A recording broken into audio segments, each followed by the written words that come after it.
یاد رکھیے، دوسروں کو میلا کرنے سے خود کا کردار اجلا نہیں ہو جاتا۔ کچھ لوگ اپنی آدھی زندگی پڑھنے میں گزار دیتے ہیں اور سیکھتے کیا ہیں؟ دوسروں کو نیچا دکھانا۔ قرآن پاک بار بار کہتا ہے، نا امید نہ ہو، کمزور نہ پڑو، غمگین نہ ہو، بے شک اللہ تعالیٰ ہر چیز پر قادر ہے۔ توکل کیا ہے؟ جب تمہیں یقین ہو جائے کہ اللہ کے فیصلے ہی ہمارے لیے بہترین ہیں۔ یاد رکھیے، طوفان میں کشتیاں اور گھمنڈ میں ہستیاں اکثر ڈوب جایا کرتی ہیں۔ اپنوں سے کبھی ایسی لڑائی نہ لڑیں کہ لڑائی تو جیت جائیں مگر اپنوں کو ہار جائیں۔ رکھیے، گندی سوچ اور پاؤں کی موچ کبھی انسان کو آگے نہیں بڑھنے دیتی۔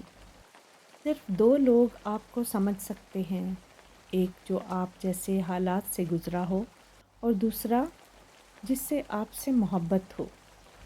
یاد رکھیے، دعا نصیب والوں کو ملتی ہے، اس لیے جب کوئی آپ کو دعا دے تو اس کے لفظوں پر صدق دل سے آمین کہیں۔ اپنا دل ہمیشہ صاف رکھو، نہ جانے کب اللہ سے ملاقات ہو جائے۔ اچھا انسان وہ ہے جس کو ثابت نہ کرنا پڑے کہ میں اچھا ہوں، بلکہ اس کا کردار اس کے اچھے ہونے کی خود گواہی دے۔ توبہ کے لیے گناہ گار ہونا ضروری نہیں، بلکہ توبہ از خود ایک مستقل عبادت ہے جو غسل کی طرح ہے، جتنی بار کی جائے روح میں پاکیزگی اور نکھار آتا ہے۔ دولت اور عہدے انسان کو عارضی طور پر بڑا کرتے ہیں، لیکن انسانیت اور اچھا اخلاق انسان کو ہمیشہ بلند درجے پر رکھتا ہے۔ جو شخص اللہ کے بندوں کے لیے خیر کا باعث بنتا ہے، اللہ تعالیٰ اس کی نسلوں میں خیر منتقل کر دیتا ہے۔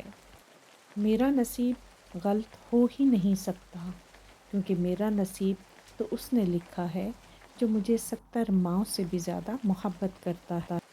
تم بے فکر ہو جاؤ، وہ تمہارے دل کی حالت سے بہتر واقف ہے۔ تم بس ہر پریشانی اللہ کو بتا کر بے فکر ہو جایا کرو۔ اگر ایمان مضبوط ہو تو ہر چیز مل جایا کرتی ہے۔ کوئی بھی آئینہ انسان کی اتنی اچھی تصویر نہیں دکھا سکتا جتنی اس کی گفتگو۔ گناہ زہر کی مانند ہیں، جو کم ہوں یا زیادہ ہر صورت میں نقصان دہ ہیں۔